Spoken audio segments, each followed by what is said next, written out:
Well, I have some good news and some bad news. The good news, the finale, at least judging by the trailer, looks amazing. The bad news, I think the episode is all a massive setup that's gonna give us blue balls until season 3 comes out, which could be 2 years from now. And I think you'll agree with me once we're done with this video that it's a lot of build-up and not necessarily a big payoff. That doesn't mean the episode will be bad, but if you're expecting a huge battle between the greens and the blacks, I think we're going to have to wait. As always, I've left a link to the trailer in the description below, and be warned, this video is full of book spoilers, so hunker down, we have a lot to discuss. Here we are outside Dragonstone as Criston Cole says the line, "The Dragons Dance." The bad thing about these trailers is the quality is max 1080p, so I can't really dig in there to make out which dragons these are exactly. However, if I were to make a guess, it would be some sort of combination between Seasmoke, Vermithor, or Silverwing. On the bottom left, I'm guessing that's Mysaria and Rhaenyra watching from the rampart. We know these dragons and their riders will need extensive training to prepare them for the war ahead. Here's Jason Lannister and the Lannister army along with House Lefford making their way from Goldentooth. In episode 206, Jason said they were on their way toward the Red Fork in the Riverlands, and Aemond denied his request for a dragon escort while they make their way to Harrenhal. I doubt they'll be attacked considering most of Rhaenyra's dragon riders are new, and it's a vast distance from Dragonstone. The closest of Rhaenyra's dragons is Caraxes at Harrenhal, but Daemon seems busy this episode mustering his own army. I love this shot of Cregan Stark's army crossing the Twins. It's taken them 8 episodes to make their way from Winterfell all the way here. In episode 201, Cregan said he could offer 1,000 greybeards, or older, more experienced men, which we can definitely see. I would assume they are on their way to Harrenhal to join Daemon's contingent. We get another shot of this here. From Starks to the Hightowers, this is most likely Ormond Hightower's army from Oldtown, which has been held back from attacks from House Beesbury. Lyman Beesbury was killed by the Greens shortly after the death of King Viserys, so it makes sense they'd want revenge for the death of their lord. But as we heard in last episode's small council meeting, Ormond's contingent would soon be accompanied by Daeron and his dragon Tessarion. We haven't seen Daeron yet, but he's Alicent's 4th and youngest son who grew up mostly in Oldtown away from his mother in King's Landing. Tessarion is quite a young dragon and is said to be about 1/3 the size of Vermithor. Criston here not looking too optimistic as he says they march toward their annihilation. The last we saw him, he had left King's Landing on Aemon's orders to take Harrenhal. But the tide of war has shifted.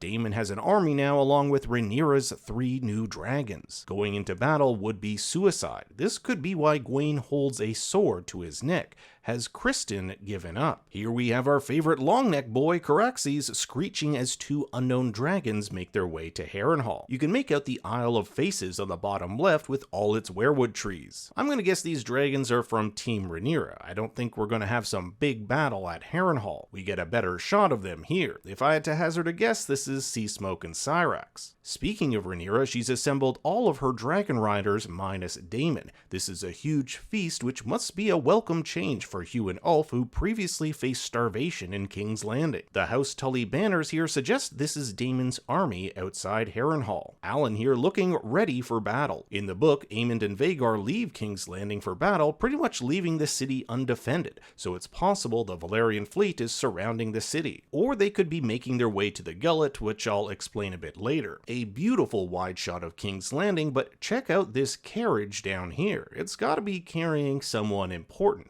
It's also moving away from the city. With Helaena, Aegon, and Aemond pretty much indisposed with everything going on, I wonder if this is Alicent, who has already grown despondent. Loras in King Aegon's chambers telling the king that the Prince Regent, Aemond, has grown angry. And if I were the regent, I would be angry too. He's allowed Rhaenyra to amass more dragons, and with riders from his very own city. I wonder if Loras is making a push for Aegon to get out of bed and take over as king, considering Aemond may do something rash. Alicent ends up chastising Aemond, saying he may wish to rule the 7 kingdoms, but all he brings is ruin and death. And what is Helena doing here? She's grabbing her hand. It almost looks as though she got burned or injured. Helena seems to play a much larger role in this episode, with Aemon telling her he needs her to mount her dragon Dreamfire. We've only seen Dreamfire briefly in season 1 when young Aemond ventures into the dragon pit. In the book, Helena is pretty much out of commission after the events of Blood and Cheese. She descends into madness and is pretty much useless.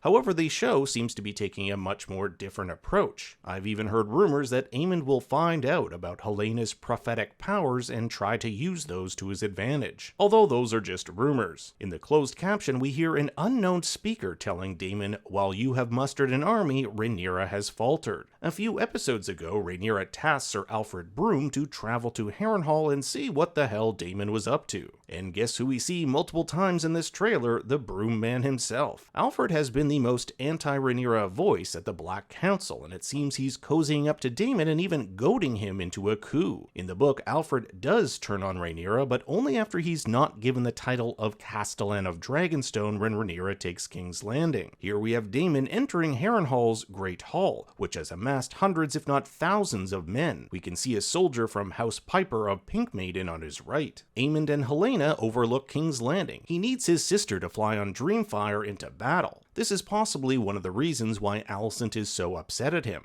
In the book, Helena commits suicide by throwing herself from the window in Maegor's Holdfast, and Dreamfire remains chained in the Dragon Pit until she is killed during an event known as the Storming of the Dragon Pit. So we'll have to see if Helena actually rides her dragon into battle, or would rather die. Vhagar here readying some fire breath. She and Aemond overlook a burning city. Now, I'm torn whether this is Storm's End or not, because the thing that's throwing me off is this flat roof. The roof at Storm's End is domed, and if you do happen to know what it is, please leave a comment below. But for the sake of this video, let's say it is Storm's End. The last we heard of Storm's End, which is ruled by House Baratheon, they had allied themselves with the Greens after Aemond agreed to marry one of Lord Boros's daughters. So I'm gonna guess this was done by one of Rhaenyra's dragons in retaliation for not only siding with Aegon, but the death of Prince Lucerys, which occurred off these shores. We also have Adam here in some sweet new armor, so he's off to battle as well, more than likely on Seasmoke. Here's a bunch of ships. Note how only one of them has any sort of markings on it. As we head into a more tropical location with pirate-looking characters,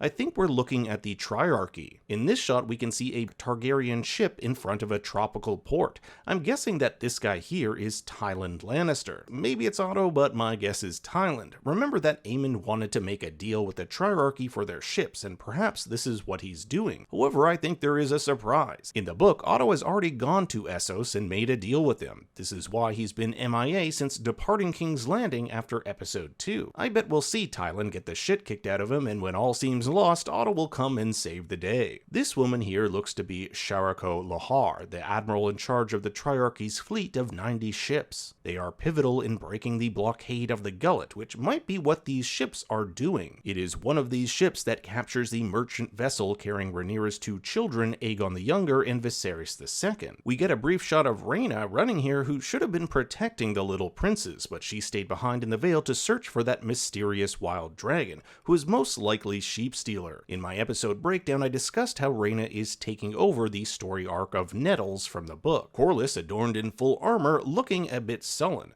I'm going to guess he's off to war with Alan. Daemon knighting a bunch of soldiers in the Great Hall. From the tabards of these men, they come from various houses throughout the Riverlands. Alfred Broom is in the center. Now the question will be, is Daemon knighting these men for his own army or under the banner of Rhaenyra? And our final shot is of Vhagar. You can make out those rips in her wings. We can't be 100% sure, but since we've already seen Storm End burning, this is probably just another angle of that. And that's the end of the trailer. Only one more week until this season finale. Now I want to hear what you think will happen next. Leave your thoughts and theories in the comments below. Thanks for watching. Be sure to like and subscribe, and for more bad takes you can follow me on Twitter and Instagram at BigStoryYT. Until next time, remember, Daddy loves you very much.